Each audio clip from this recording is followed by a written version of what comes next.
In 1922, a young woman named Grace Fryer noticed something strange. Her jaw was hurting. Not the kind of pain you get from a toothache, something deeper, something wrong. She went to a doctor. The doctor had never seen anything like it. Her bones were dissolving. Grace worked at a watch factory in Orange, New Jersey. Her job was simple: paint the numbers on watch dials so they would glow in the dark. She was 22 years old. She had no idea that the paint was killing her.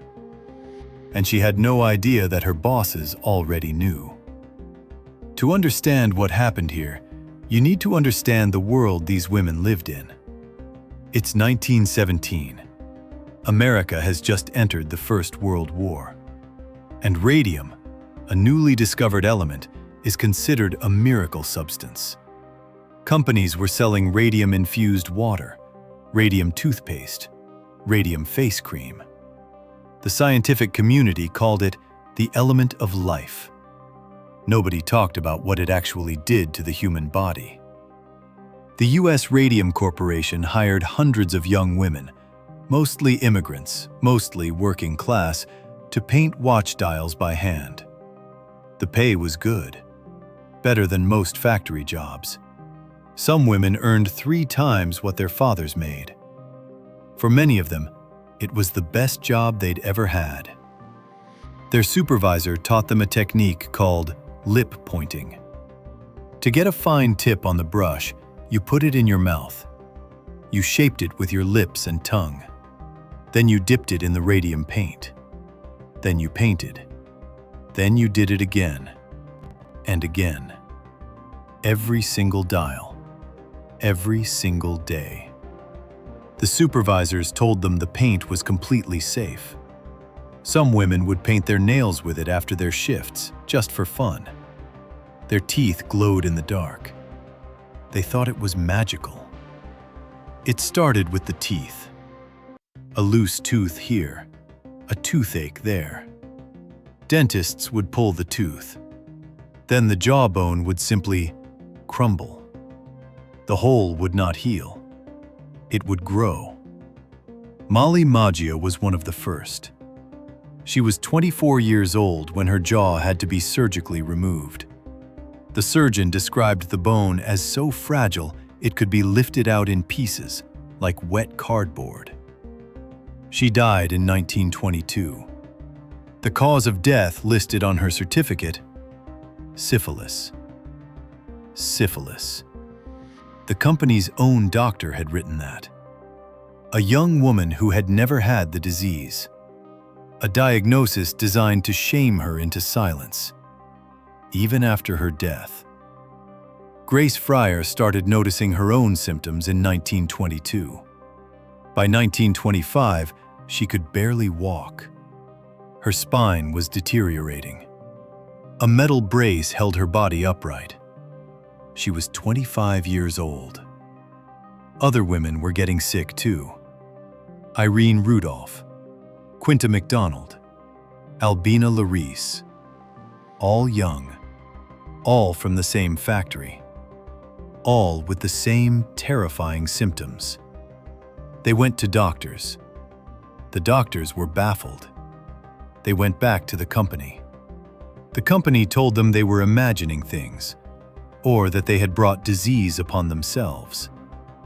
What the women didn't know, what they had no way of knowing, was that the company had been conducting its own medical studies since at least 1924, and the results were terrifying. In 1924, the U.S. Radium Corporation hired a Harvard professor to study their workers. His name was Cecil Drinker. His report was damning. The workers were being poisoned. The factory was contaminated. Something had to be done. The company rewrote his report. They changed the findings. They published a fake version, one that said the workers were healthy. They sent it to the government. They sent it to the press. And when the real report finally surfaced years later, Drinker testified in court that the company had falsified his work, that they had put his name on a document he had never written. Meanwhile, women kept getting sick, and the company kept hiring new ones. Here is what radium does to the human body. When you ingest it, your body mistakes it for calcium. It goes directly to your bones, and it stays there, permanently, emitting radiation from the inside, for the rest of your life. The bones glow, even after death.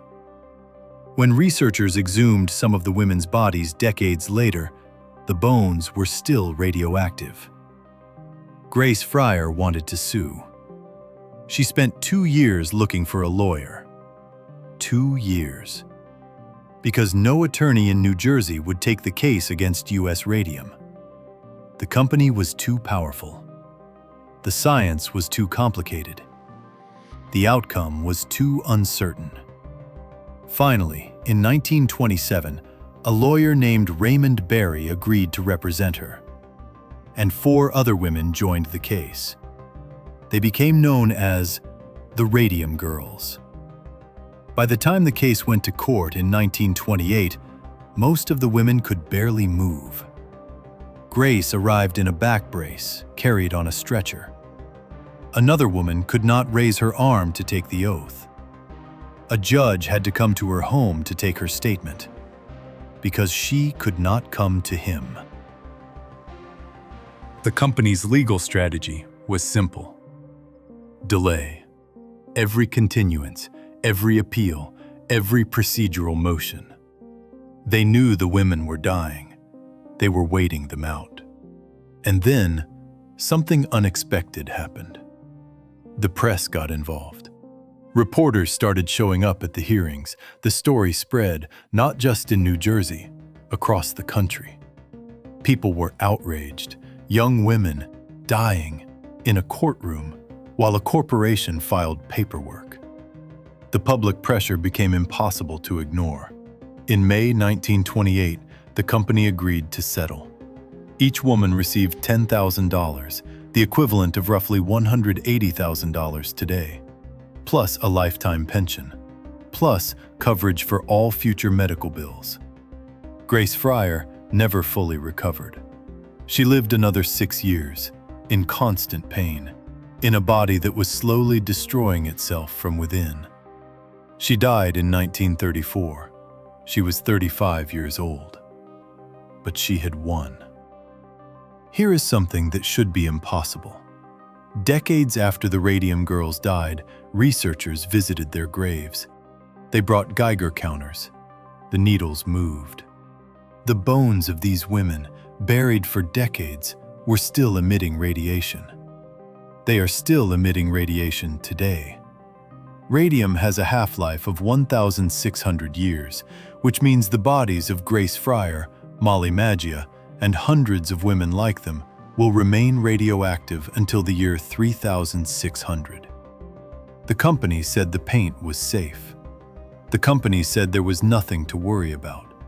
The company said the women were imagining things. The ground itself disagrees. The Radium Girls changed American history. Their case established for the first time in U.S. law that an employer could be held responsible for occupational disease. Before them, there was no such legal precedent. Their bodies became the scientific foundation for understanding how radiation affects human tissue. When the Manhattan Project began in the 1940s, the safety protocols for workers handling radioactive material were built directly on what was learned from their suffering. The companies that built the atomic bomb knew how to protect their workers because young women in New Jersey had died first, without ever being asked, without ever being told. Today, every occupational safety law in the United States traces part of its lineage back to 5 women who could barely stand up in a courtroom, who were told they were imagining their symptoms, whose deaths were blamed on their own moral failings. Their names were Grace Fryer, Edna Hussman, Catherine Schaub, Quinta MacDonald, Albina Larice. The U.S. Radium Corporation continued operating until 1947. It was never criminally charged. No executive went to jail. The fine they paid was smaller than 1/4 of their annual profit.